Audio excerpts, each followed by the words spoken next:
right, I think we're good.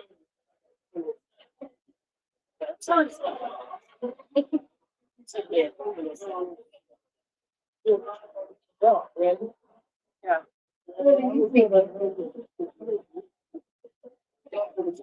Good evening, everyone.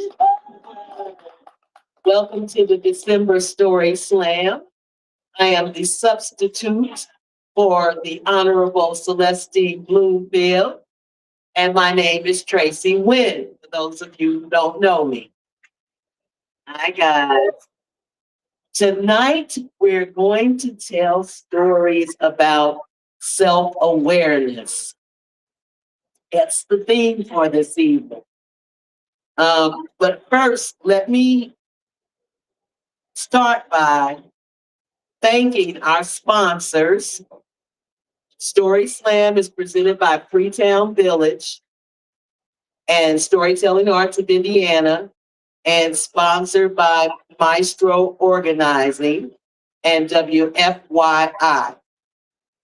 And as I said, tonight's theme is self-awareness.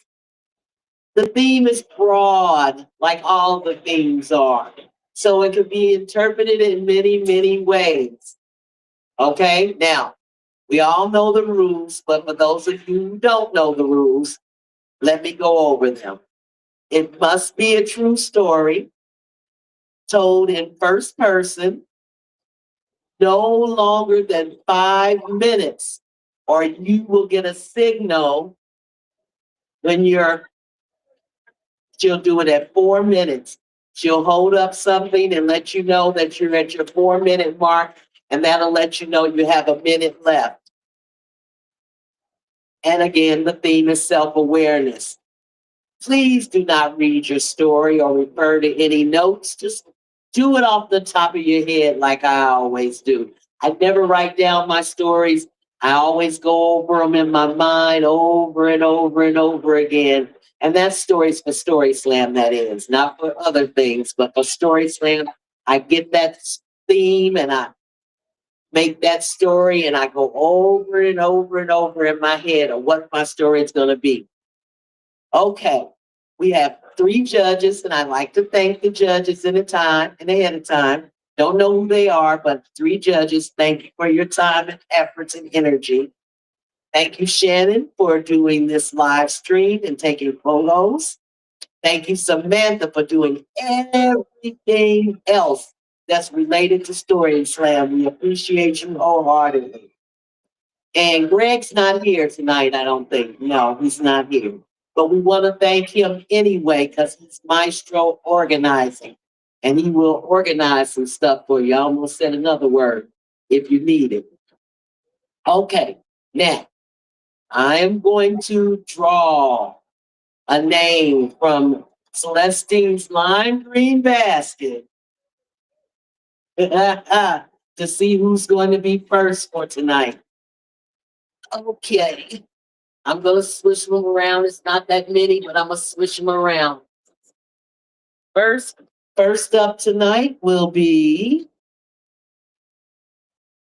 is it Shelba Waldron? Come on up, Shelba. Stop right now. I know I hate you. I've never done this before. Welcome. It's fun. Oh, okay.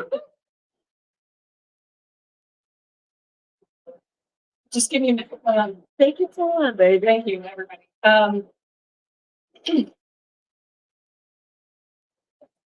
Since April of 2025, I officially carry the title of empty nester.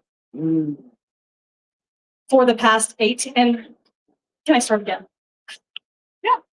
Since April of 2025, I officially carry the title of empty nester. And I have found that I have no idea where I'm going. And I have also found that it's one of the most exciting times of my life. For 18 years, I have been called mother, and I've proudly carried that title. More specifically, I carry the title of single mother, single mom, single mommy. And my son was very proud to say, that's my single mommy. And I was proud to carry that title. When he was born, I swore that I would not lose who I was. I was not going to lose my identity. I was not going to let my child become me. I had watched while other women had given up their careers.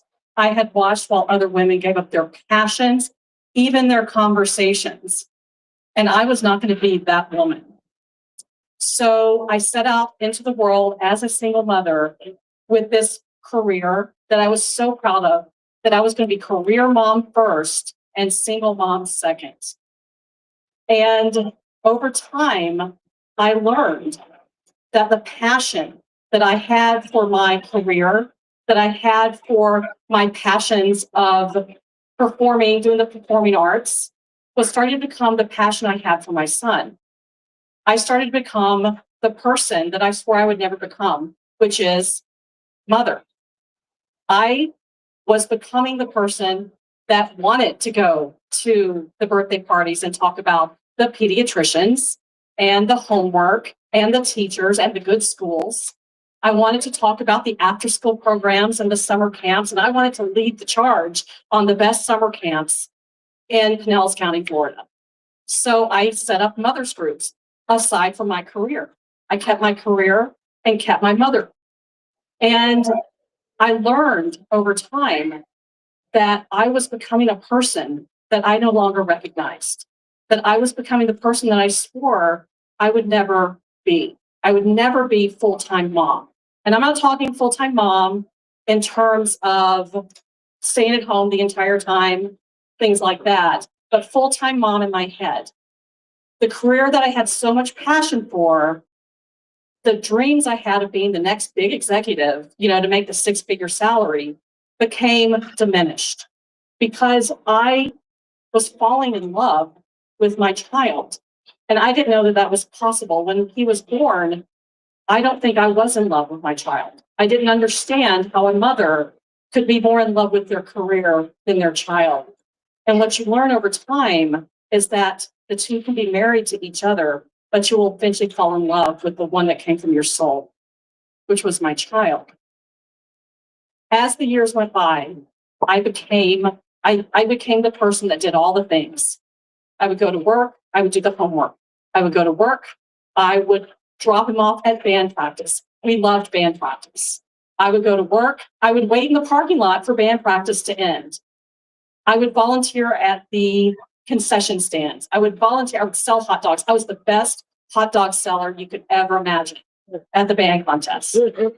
By the time my son graduated high school, I no longer knew who Shelba was. And that scared me. I was a person that was about to lose the soul that she brought into this world to a world that I no longer recognize. And I didn't know what was going to happen. Was I going to continue with the career? Was I going to continue with what? Because when all of your friends are the mothers who also are sending their childs off into the world, what do we have to talk about anymore? So when my son went off to college, what I learned about myself was that it was, without a doubt, the most scariest thing I had ever done, which was letting go of this human being who had become my identity. I no longer even posted on Facebook about myself. What was I going to say on Facebook? What was I actually going to say if I wasn't talking about him? Posting pictures of him, posting pictures of the college acceptance. What was going to happen to me? What was I going to write? So what I have found since he went off to Ball State, that I got him into, by the way, that I helped with the essays, which I dropped him off, which I am paying for. It's all about I doing for him. But what I have found is that I don't know where I'm going, and I don't even know who I am. And for the very first time in my life, I am very okay with that. As we grow, we are told to go to school, graduate high school, go to college, get a career, do your thing. And we're told by society what to do. And I did all those things. And I did it as a single mom. I didn't have the husband. I didn't have the big house. And I kept pushing and I kept pushing. And then I realized, who am I if I'm not pushing anymore? So what I'm here to say, and my story on self-reflection and self-awareness, is that I am so thrilled to be a person that has no idea where I'm going. Am I going to travel? Don't know. Change careers? Have no idea. Get that degree, get that PhD? Probably not. What am I going to do? I don't know. And the best, most exciting part about it is that is perfectly fine. And I'm perfectly fine. So thank you for letting me tell that story. You're very, very appreciative. Thank you for telling me that. That's all right. Oh my goodness, I enjoyed that story, Selma. It was very, very good. Can you guys hear me? Am I loud enough? I enjoyed that story very much. Because being a mother of the 80s, you know, that was when the movie Working Girl came out, and they were telling us in the 80s, you can have it all. You can do it all. You can be a working mother. You can raise your kids. I wasn't single because I didn't want to do that by myself. And I thought I could. Thought I could do it all. Work, raise the children, do this, do that, have outside interests. You can't. Something is going to give along the way, you know. So I can totally relate to that, losing yourself. But I couldn't wait for mine to get grown and out of the house. I was counting down. Okay. I know, right? So now 3 are grown, and I still have that one left. And I said, listen, I'm going to do my thing now. You know, I'm not getting any younger. So I definitely appreciate that. And it is liberating to know that you don't know where you're going, but the options are yours. You can choose whatever you want to do now at this point in your life. I applaud you. You will be fine. You got through the hard part. Come on in and welcome. Okay, guys, I'm going to tell you next month when we do the next Story Slam next month, which I don't think I have the actual date, but you know it's the third Wednesday of the month. Okay, Shannon's going to give it to me. It'll be in January, and the theme is camp. And it's going to be hosted at the Jamaican Breeze, 4189 North Keystone. January 21st. January 21st. Okay, so you ready for camp? I already got a story in my mind. I'm glad Celestine be back because I got a story, and it's kind of funny. So I'm gonna do my best to be there and to do that story. But now let me reach into the lime green basket. Do we have any more people that wanted to put their name in this basket? I think the microphone is. I'm messing with it. I think I'm pulling it out. Okay. Oh, I do have some more names in here. Okay, let me switch them around a bit. Okay, next, Jessica Heck. Mhm. Come on down, Jessica. Jessica always has wonderful stories. You're welcome. Any Thursday evening of my childhood at 8 p.m., you know exactly where to find me. I would be in a flower chair in front of my TV because it was the Cosby Show night. And I loved the Cosby Show. More specifically, I loved Claire Huxtable, which was Felicia Rashad's character. She was smart, she was sassy, she was a lawyer. My mom loved her. My mom was a meek, mild-mannered, stay-at-home mom. So Claire Huxtable was a revelation to me. So it really bothered me when I saw this one episode. In it, the kids were giving riddles to Cliff, Bill Cosby's character. And they said, Dad, a man and his son are in a car accident. The man dies instantly, and the son is rushed to the hospital. And the old surgeon comes out and says, I can't operate on this boy. He's my son. How is this possible? And Cliff is thinking and he's thinking, and I'm thinking and thinking, and we can't come up with the answer. And then Claire Huxtable says, Cliff Huxtable, I cannot believe this. I thought that you thought that men and women were equal, but it did not even occur to you that the surgeon was the boy's mother. And I was floored because I had not figured that out. I was not the 9-year-old feminist that I thought that I was. And she was so disappointed in Cliff, and it felt like she was so disappointed in me. So as I grew up, I got married, and my husband and I are setting out our gender roles, setting out our things. And I thought, we're going to do this right. We're going to check all the boxes. So we both worked, and we both cooked, and we both changed diapers, and I thought we were doing pretty good. And then in 2009, when my kids were still pretty little, I was offered this work trip for 2 weeks to go into work or to go into study Spanish in Costa Rica. And I thought, okay, I can do this. So the kids stayed at home with my husband, and I went. And it was lovely. Instead of desks, they had hammocks and these little cabanas in the rainforest. And it was wonderful. But I could not concentrate because I had this list going in my head. Was my husband giving them vitamins? Did he remember to sign that field trip permission slip? Did they remember Nana's birthday? And I just could not relax. So I decided that in the weekend, between the weeks of classes, that I was going to go on this boat trip.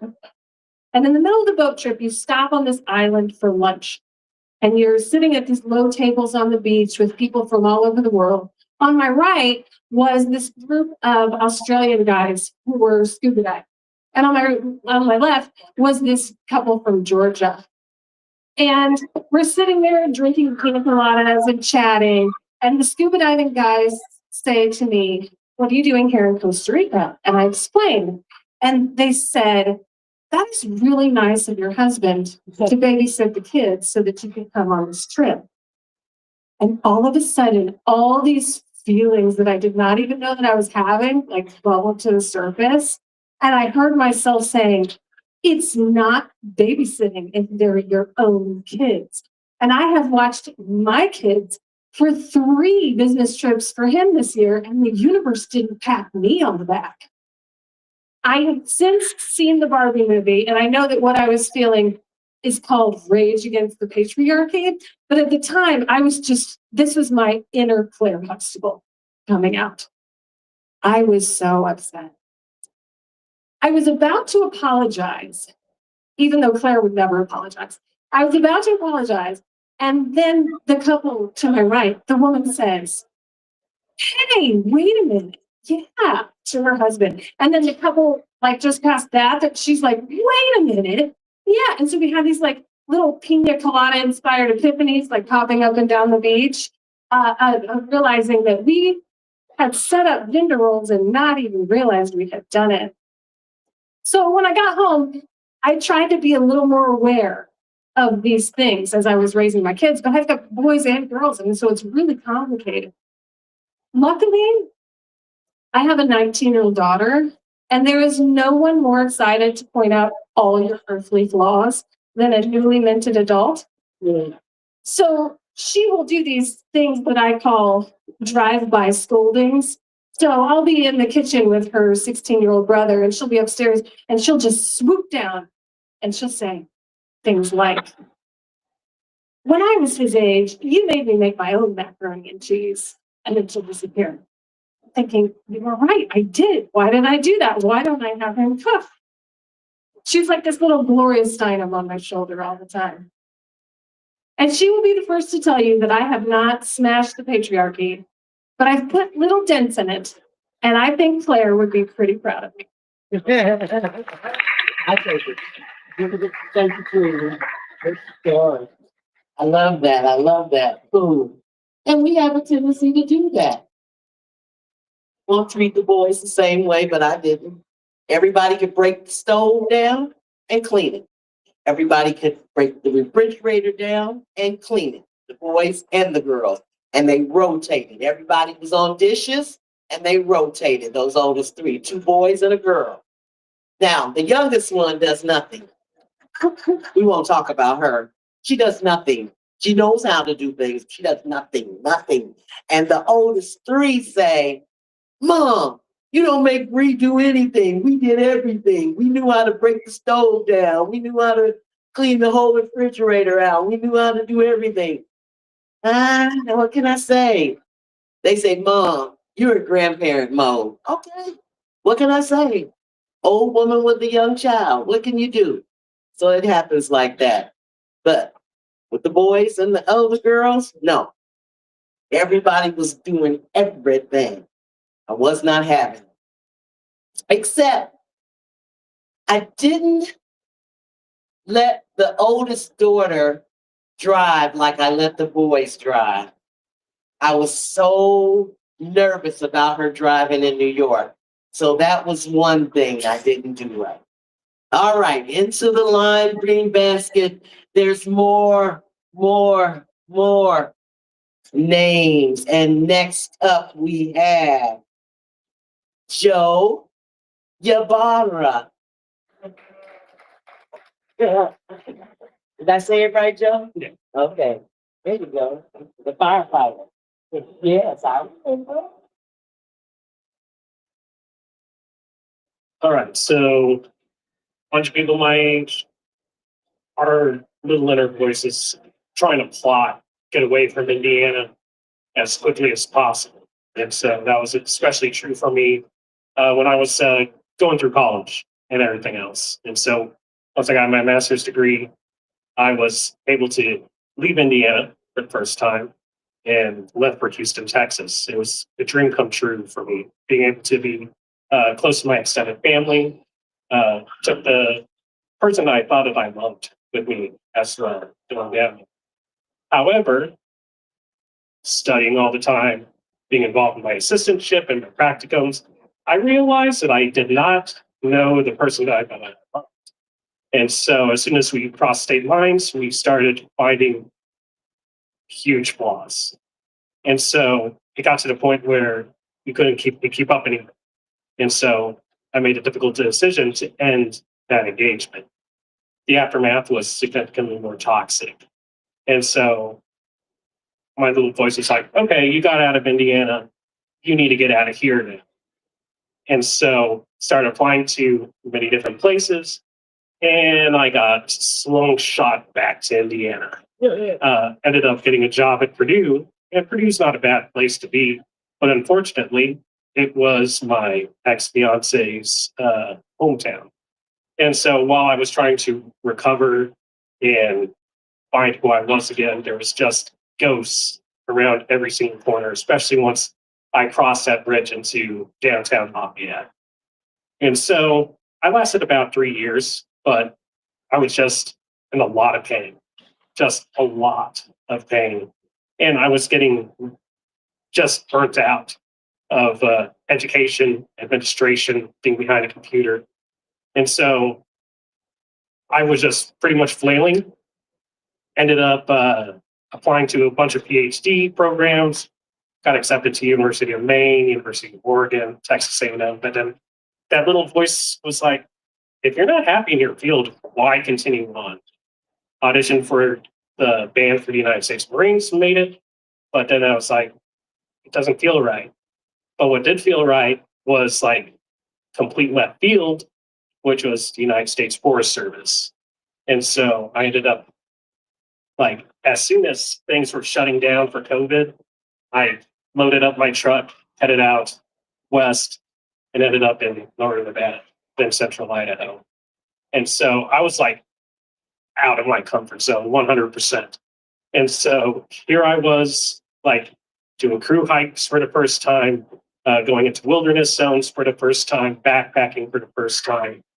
And that pain that I had been carrying for up to 4 or 5 years at that point was starting to go away.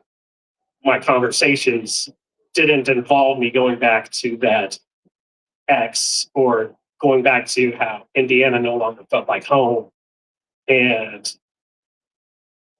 I was healing with the cowboy camping under the stars in the middle of the desert, or just doing a solo hike in like the heavy timber of Idaho. I was ready to be there for the rest of my life. Move on to Montana, go to California, finish up smoke jumping in Alaska. But then that little voice came back in my head, and it was like, you have nothing to prove to anyone else anymore. It's like, you have nothing that you need to run away from anymore. And that place that you've been trying to escape from, and you've left 3 or 4 times, it's actually looking pretty good right now. And so I ended up coming back to Indiana. And rather than feel out of place, feeling like there was like just ghosts at every single corner, wondering what people were going to say whenever they saw me, like I just stopped caring at that point. And for me, that's when I was like, okay, I'm going to give into the Tecumseh curse and call Indiana home again, settle down.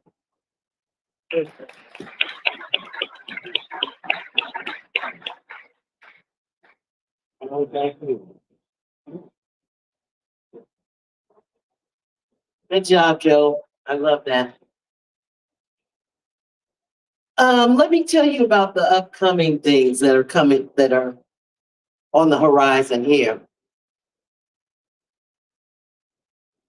Upcoming events is Storytelling Arts. Okay. Once Upon a Time Storytelling Circle. You can join this group to practice telling folk tales, fairy tales, mythical tales in an informal and supportive atmosphere. Storytellers of all skill levels are welcome, and listeners too. The group is free to join, and they meet on the fourth Sunday of every month at 2:30 p.m. at the Hamilton East Public Library, the Fishers Branch. And this is hosted by professional storyteller Deb Gullery. And is it Liza or Liza? Liza Hyatt. And if you need more information on that, you can contact Debbie Gullery, Gullery, at yahoo.com, or Liza Hyatt, Lica, at gmail.com. Okay? And that I've been planning to go. I want to go so bad, but it seems like every Sunday I have something to do. And now that child had got a job and I have to work around her. Anyway, we're ready for the next storyteller. I'm going to reach into the basket and pull out a name. I'm going to swish it around and see who we're going to come up with. Portia. Is it a Portia? Okay, Portia.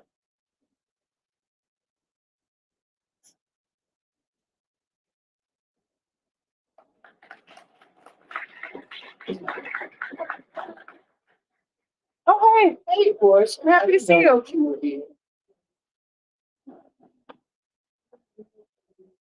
Okay, so let's put on the microphone. Do you want to sit?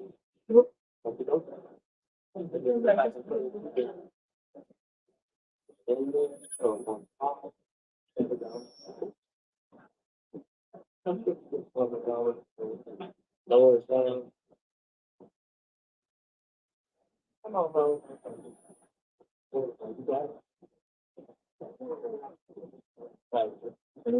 You're welcome, my love. There you go. Hi. It was 1988, April the 4th. It was an Easter Sunday. I'm at Methodist Hospital. They rushed in. When I woke up later, they showed me a picture. The pictures, I'm looking at it, and I say to myself, oh my goodness, she's beautiful. It's a boy. The kid. I don't know. I wonder, why are they showing me a picture? He came to this world in an emergency C-section. Before I woke, he was already gone over to Riley Hospital. They had a conference with me, and they arranged for me to get to Riley. I arrived with IVs in a wheelchair through a ambulance, and they take me up to a conference room. In this conference room, my mother, my father, my husband, my mother-in-law, and my Aunt Jess. There was a cardiologist, a pulmonologist, and a whole team of extracorporeal oxygenation membrane system attending. And they explained that we had to get to this point where he would become brave before he would be and have an opportunity to become an ECMO. That's the acronym. It's an extracorporeal oxygenation membrane system. And I was overwhelmed.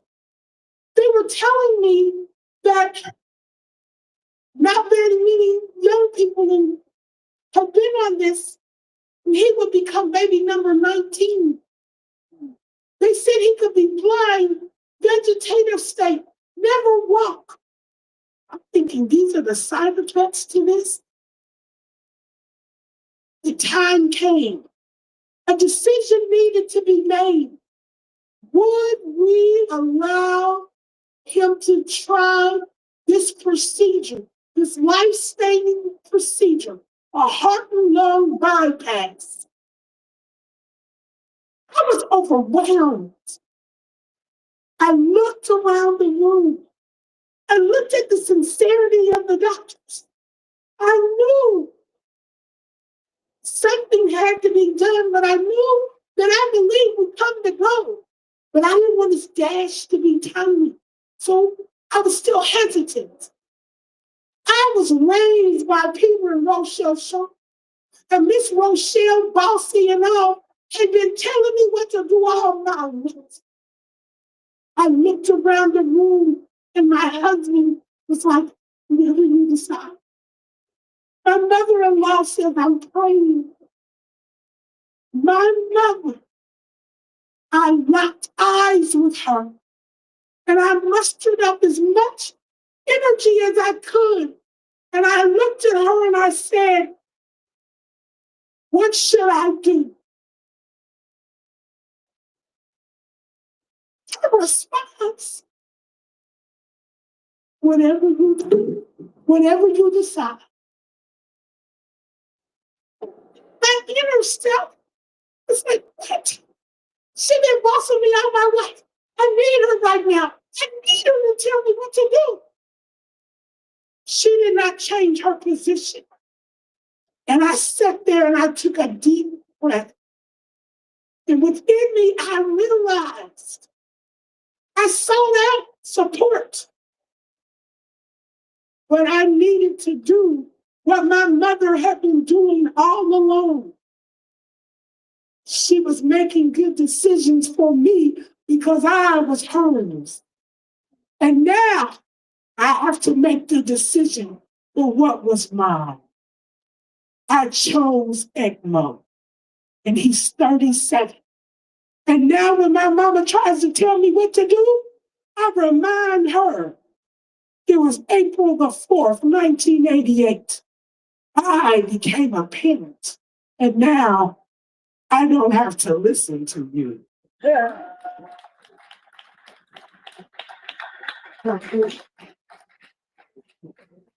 Thank you, Lord. Thank you. Oh my goodness. Thank you, Miss Portia. Master storyteller. Master storyteller. That is an awesome story. Those are the tough decisions that sometimes we're faced with in life. Can't even say anything on that one. I have no story to relate to that. But I can reach into the lime green basket and draw another name out for the next story. I'm going to swoosh them around and around and around and then pull out one. Let's see where we are here. Oh, someone with beautiful handwriting. Liz Bittner. Let me see if I can. Liz, you gonna play it? Yeah. Okay, let me see. Okay, we'll get started. I'm gonna switch over. I think it flips out. Microphone, push it in. The bottom. Go ahead, try it. Okay, Yeah. thank you. So I was 16 years old and I was just always thinking that I knew everything about everything because I'm 16 years old. I'm a teenager and driving. It was we had half day at school in high school and it was the SATs. So I'm on my way to pick up my friend Ashley and we're gonna go to Perkins and we're gonna pick up our other friend. So on our way, listening to the local radio station, the teenage popular hits 99.5. And next thing I know, something on the radio personalities talking about something locally happening in the news. This doesn't apply to me. I'm 16 years old. Nothing. No, this is nothing. So she says, Liz, you need to turn this up. Okay. We are listening. This sounds important. Still not really connecting the dots with the news, reality, and me. So, anyways, we get to the third friend's house, and something else happens in the world. And so we're like, oh, this seems serious. And, we're going about, we get to Perkins, and everyone's talking about it. And all of a sudden, things are connecting, and I'm kind of concerned. Get to school, and my friend says, well, I have a family member who is at the Pentagon and they work for the Pentagon. And so, okay, it's still trying to connect the dots. Why is this so important? So come to find out, I was 16 years old, half day at school on 9/11 in 2001. So when we first got to, when I drove to my first friend Ashley's house, it was the towers had been hit. And then we get to the next friend's house and then Pentagon. And so then we get to Perkins. I don't really have that at this point because we're finding that our country's under attack. And so I remember ordering a ham steak and eggs. And that will forever be my mind because I'm like, this is not just about eating ham and the cheese and eggs. It's bigger than that. And so it was kind of my 16-year-old reality check of like the news when my dad was in the newspaper every day. It's not just for adults, it actually relates to everybody. And so even though I was listening to the popular hits, it became more than just the popular hits on the radio. It became kind of reality check at a younger age. And I was thankful that I was in Indiana, but I was also,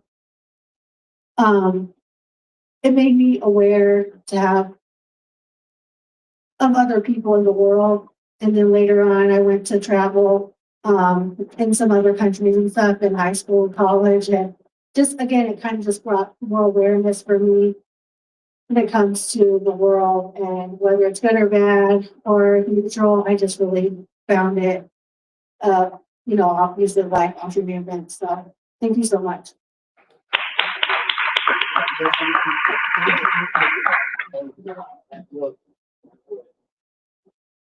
I think all of us had a little bit of self-awareness on that particular day. For sure, for sure. It was definitely a devastating time in our country. Unfortunately, I witnessed it firsthand in New York from my window. Okay, gonna reach into the laundry. Oh no, I'm not gonna reach in there yet. I want to tell you something. A celebration of the Indy Story Slam, Sunday, January the 11th at 4 p.m. at the Eugene and Maryland Glick Indiana Historical Society or Center. In this variation of the Story Slam, or this is going to be a variation of the Story Slam, 8 regular slam participants will each tell a 10-minute version of one of their favorite stories from previous slams. Tickets are $20, general admission, $15 virtual, and $10 for students. Y'all come, and watch the storytellers from Story Slam do this show. It's a first. It's Ronan's first baby that he's initiating as the new executive director. So y'all come. It's gonna be fun. And it's gonna be some great stories. I know. Not because I'm one of the storytellers, but it's gonna be great. Okay. If you want more information, you can always go to www.storytellingarts.org. Okay? Do that. We really appreciate the support. All right, here we go. And I know you guys are thinking of other self-awareness stories. You know, like Celestine always says, when you're sitting there, you think about things that made you have, you know, self-realization about life or whatever. You know, I know you do. So it's not too late to put a story in your name in the basket. Next up, we have Miss Janet Pillsbury.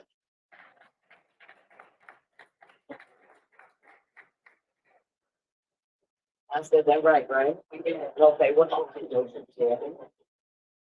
I did not formally prepare a story, so we'll just make one up. Our perspectives of our mothers change as we get older, right?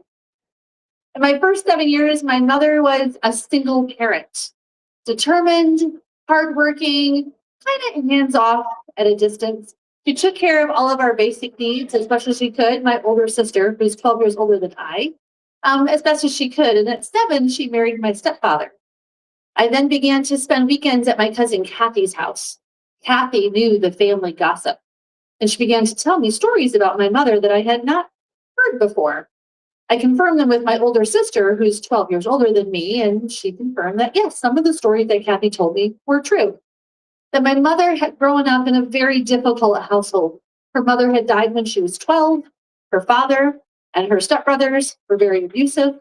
They were not kind people at all. The stories I've heard of Grandpa Christian are not the kind of stories that a young girl should be growing up in a house of when her mother passed away at 12. It began to help me understand my mother's distance a bit and how she stayed functional, but not warm and fuzzy and reading me bed stories and things like that as well.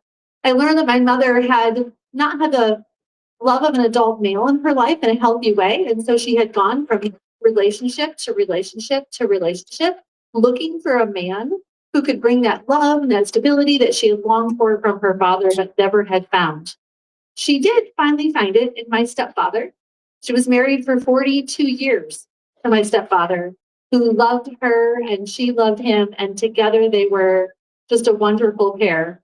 She'd have her little cantankerous things. He'd run to the garage shed to go hide and build some birdhouse of some kind, but it worked in their relationship, as we know in all relationships that it does.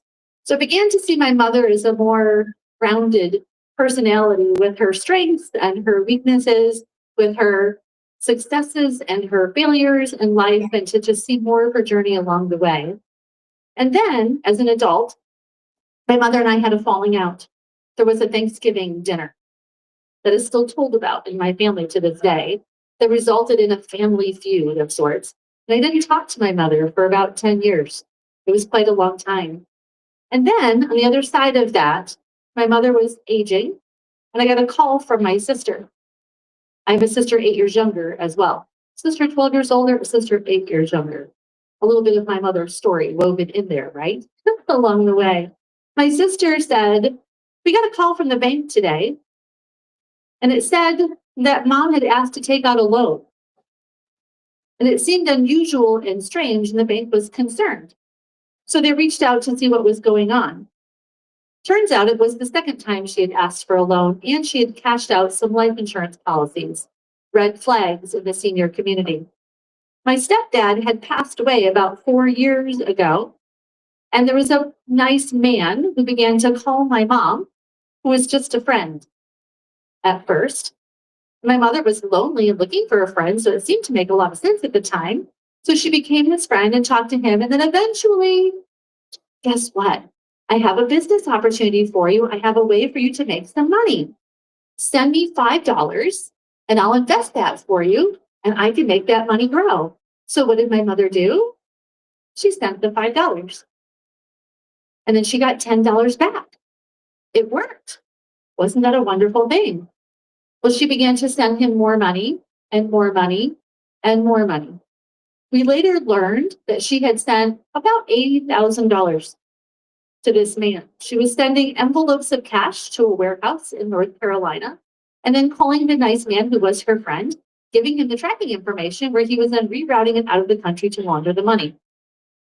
So on the day of this phone call, the perspective of my mother shifts to someone vulnerable and struggling. So we go to the court, we become guardians of mom. My younger sister becomes her guardian, and we take control of the finances. Mom was furious. My mother had been independent, strong, capable of taking care of her finances, making decisions. She was resilient and brave, and she was all of those things until Alzheimer's and dementia began to set in. So my sister took over her finances. My mom was furious, refused to take any money from my sister, and a court date was set by my mother's determination that she was going to get her rights back and get control of her finances. And what she was mad about most of all was these magazines that my sister had ordered. How dare she order these cooking magazines for her? She was determined my sister was spending her money unwisely. We sat at the court that day. It's the image I have most clearly in this perspective of my mother. My mother sat at the opposite table from my sister in the courtroom, determined that my sister was wasting her money. And my sister presented to the court a check in my mother's handwriting for the magazines that my mother was mad about. And my mother's awareness in that moment that there was really a problem with her memory is one that changed my perspective of my mother and Alzheimer's as well.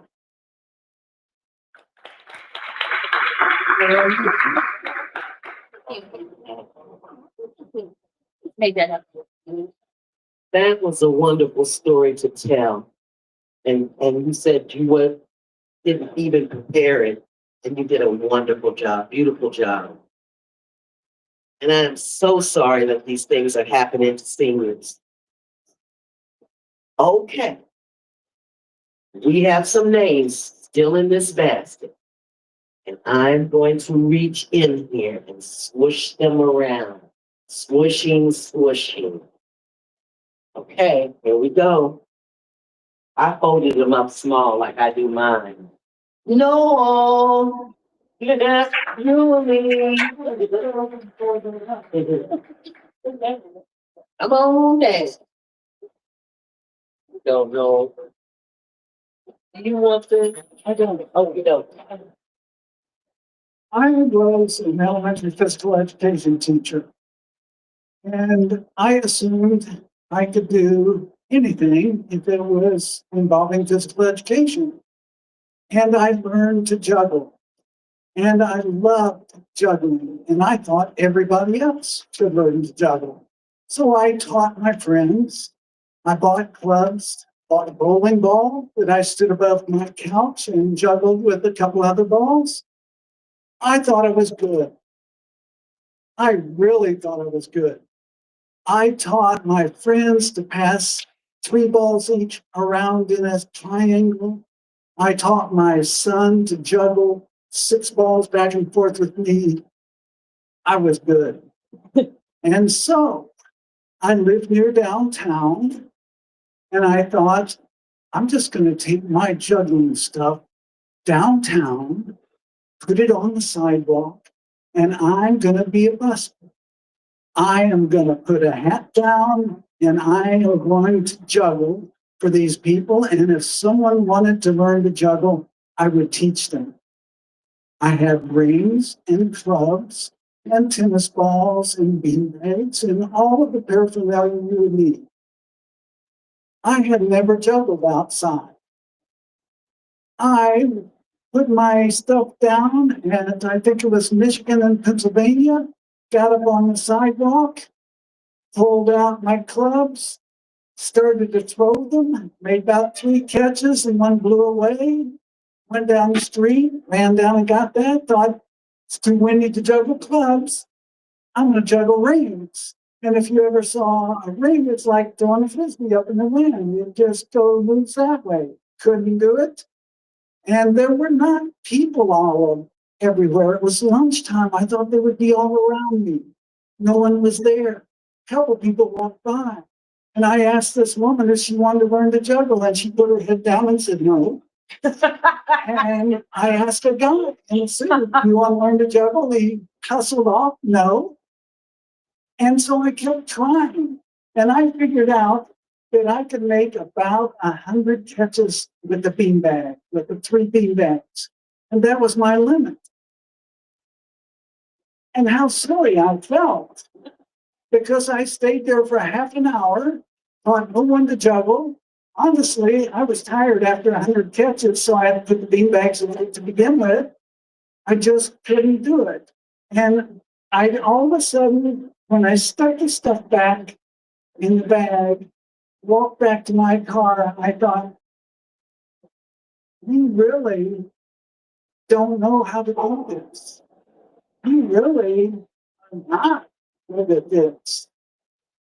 And now I watch videos and see people juggling 11 balls at a time, 7 clubs at a time.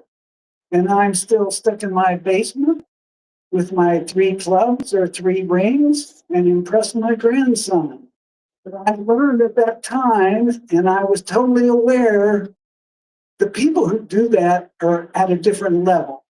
Way, way, way different than I was. Thank you.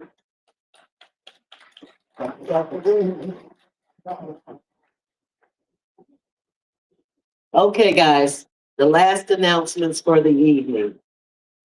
You can all feel free to make a year-end gift to Storytelling Arts of Indiana. Storytelling Arts offers year-round programming in a variety of formats and communities. And this is all made possible by our generous donors. If you would like to make a tax-deductible donation to Storytelling Arts of Indiana, again, go to storytellingarts.org/donate, or you can text SAI to 44-321 on your smartphone. Your generosity at any amount goes a long way in helping Storytelling Arts provide high quality storytelling performances and outreach programs. And if you guys haven't checked out the website, check it out. There's so many different formats and programs that is going on with Storytelling Arts.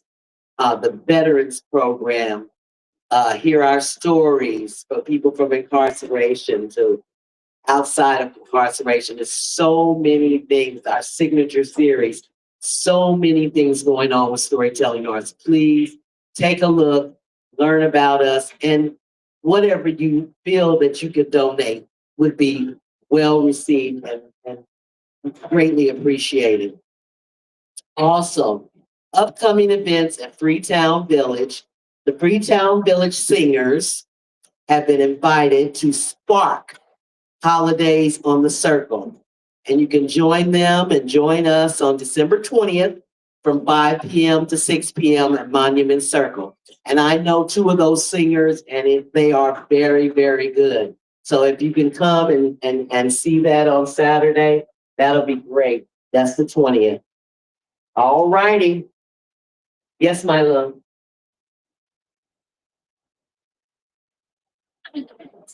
Mm-hmm. I have an upcoming event. Okie dokie. Love notes. Go Yeah, ahead. there's another upcoming event that I want to make sure you guys know about. It's called Love Notes. It's a storytelling event that's happening January 30th, January 30th at 7:30 p.m. It's all stories about romantic love. Right? And so romantic love. And I will be one of the storytellers. It's at Landmark Theater. And the name of my story is called He Murdered the Maid. So come join us. And it's sponsored by Haley Lawrence, who is a wonderful, wonderful producer and support person for She's one of our new board members. one of our new board members, and she is also My coach. a coach. Yes. Yes, a coach. Haley Lawrence, and she does listen to your mother. Also, Sue or oh, that's you, Sue. Okay, here, babe. I don't know why. Thank you. In case I forgot my name.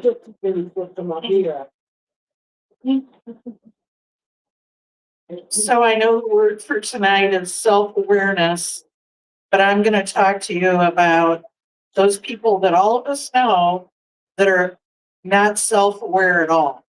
Do you know what I'm talking about? The kind of people that seem to have no filter, no sense of what's appropriate.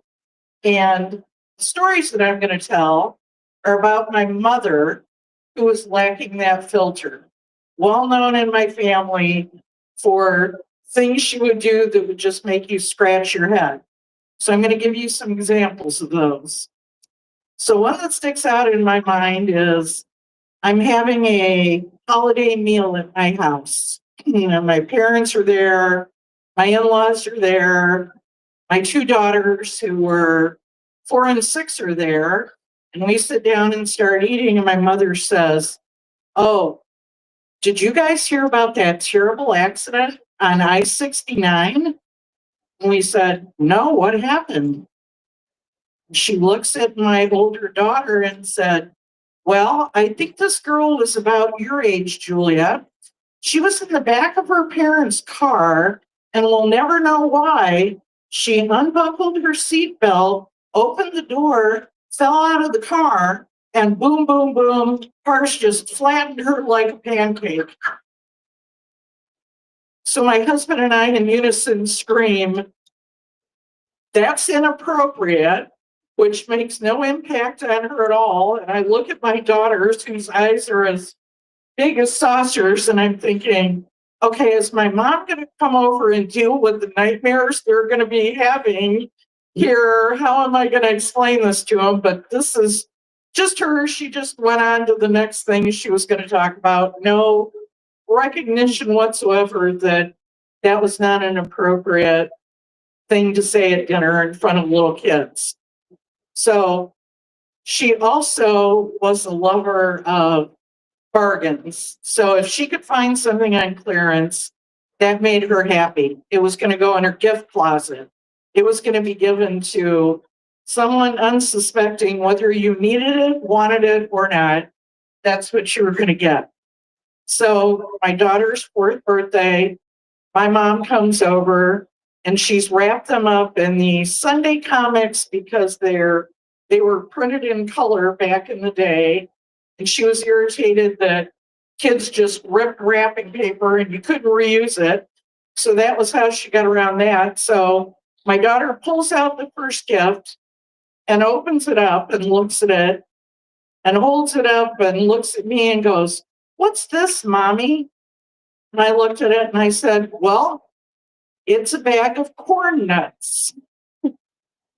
And she goes, "Corn nuts?" I said, "Yes, it's the hardest snack known to man, causes adults to need all sorts of dental work. It's bigger than your baby teeth are, probably a choking hazard. It's inappropriate. I'll take that, honey." So I took it and threw it in the pile to be discarded when they left. And she moved on to the next gift, which was a full set of adult-sized fake fingernails with glue, because a 4-year-old needs to look like Edward Scissorhands for some reason.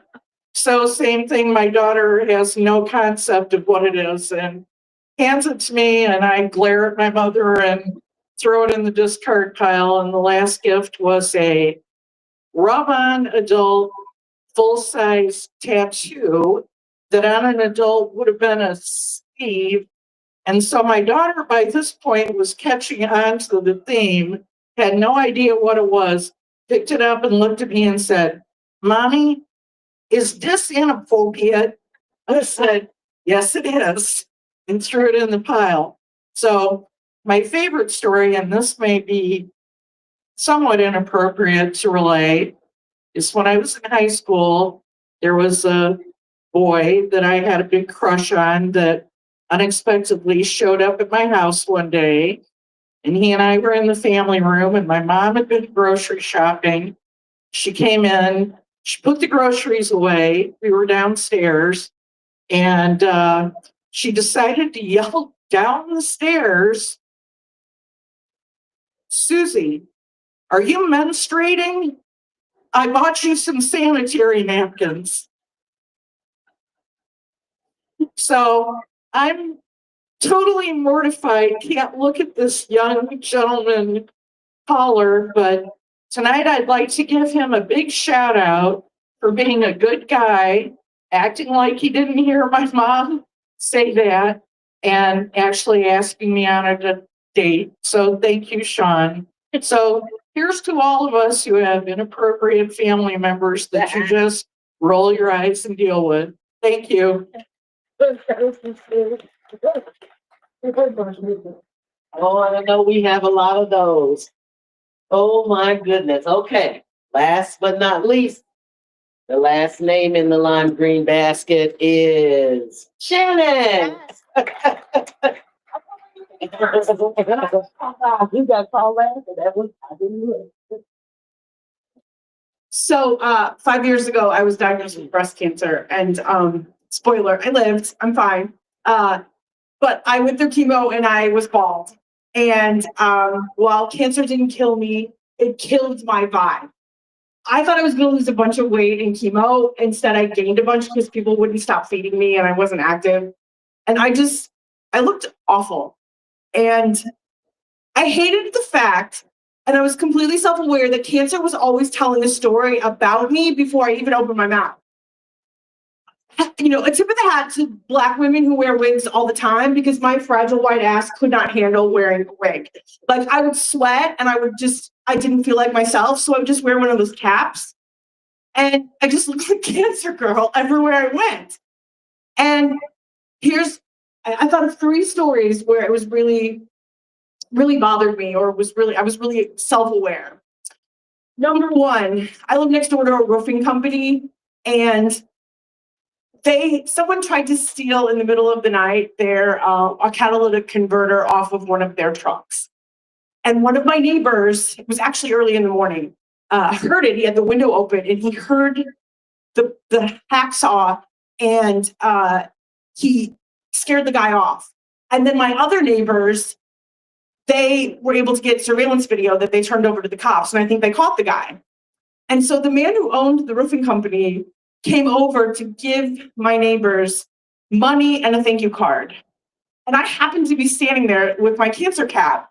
And I'm just standing there, and I know that my neighbor, the man that owns the roofing company, Jim, hadn't seen me in a while, was not aware that I had cancer. So he's handing these 2 people cards, and he looks at me and he's like, oh, like, he's like, "Nothing for me? I only have cancer." I mean, I just felt so stupid standing there. Like, I know it made him feel worse because I looked sick. So that day I felt pitiful. Then another time I was fighting with another neighbor about parking spaces that he was allowing his Airbnb people to use. And I don't want to sound like a Karen, because I know that the street is public and anyone can park there. But this older lady who can't walk very well, I was trying to stick up for her and find her a parking space. So I asked this neighbor, who said, "Come to me with anything." He didn't want me to come to him with anything. He wanted me to leave him alone to run his business. And so I sent him an email, and he tried to ignore me. So I was walking down the alley with my dog, and I know he saw me coming because he tried to shut the garage door. And I was like this, hey, did you get my email? And he's like, "Oh shit." And so we had this discussion about this parking space, and he wasn't about to help me. And he's like, "I'm just going to leave it. I'm like, okay, let the lady who doesn't walk very well, let her walk 6 blocks. It's fine. And as I'm walking away, he's like, Shannon, how are you? And I'm like, I have cancer. That's how I am. But you know what? I can walk too. It's fine. So I felt like I could use it as like a weapon in that instance. And then another time, I was at the grocery store by myself with my little cancer cap, and I picked up a big bag of dog food, and I didn't feel like holding it while she scanned it. So I just set it down, and then I ran over to bag my own groceries because I'm a hero and I bring reusable bags. And the cashier at the Kroger on 16th Street yelled at me. She goes, I'm not picking this bag up. She's like, it's too heavy. And I thought, you're a sturdy gal. I have cancer. Like, you can't, and then this lady came to the rescue and she picked it up for me because, I was cancer girl playing the role of, and it irritated me because it's like, okay, no one asked you to pick it up, A, and B, just scan it. That's all you have to do. And I'll take care of the rest. You don't have to shame me. So self-awareness,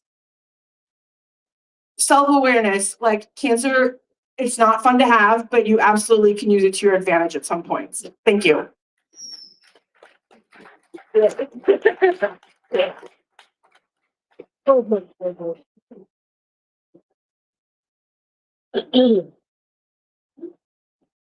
That concludes our December 2025 Story Slam season of the year. And we will wait for the judges to give their verdict. In the meantime, Sam is passing out the yellow slips so that you can fill them out so that we can have good head count and know our program is successful. Okay, and she'll bring pens as well. For those of you who don't know, the Story Slams offer a prize, cash prize. You have, yes, that Ronan has in his hand. Oh, you have the verdicts? No, not yet. Oh, okay. He's got the prize. Okay, yes, cash prizes, and one of you or 3 of you will be the lucky winners. But fill out those yellow slips. And thank you, everybody, for coming out. At least it wasn't as cold as it has been tonight, but coming out here all the way to Grand Junction. It's very, very appreciated. The January one will be at the Jamaican Breeze on Keystone. Yes, they do. They have good food, good atmosphere. It's not very far. The topic is Camp. Camp. And so I'll just go ahead and scream out the where the other ones are to give you an idea. January is Jamaican Breeze. And then we have Blind Owl Brewery in February. And that one is Break In or Break Out is the topic. And that's February 18th. And we have Aristocrat in March 18th. And that's Spotlight is the theme. And then we have all the way till April, Binge. And that's April 15th, Tax Day. And that's a half-liter barbecue. And thank you to Sam for booking these.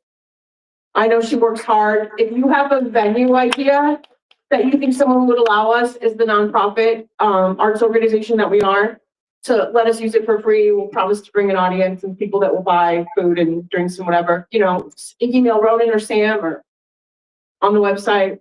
So yeah, we're still looking for venues past April. Thank you. Thank you so much, Shannon. Okay, to the winners for tonight. In third place, we have Noel Bewley. Yay. In second place, we have Jessica.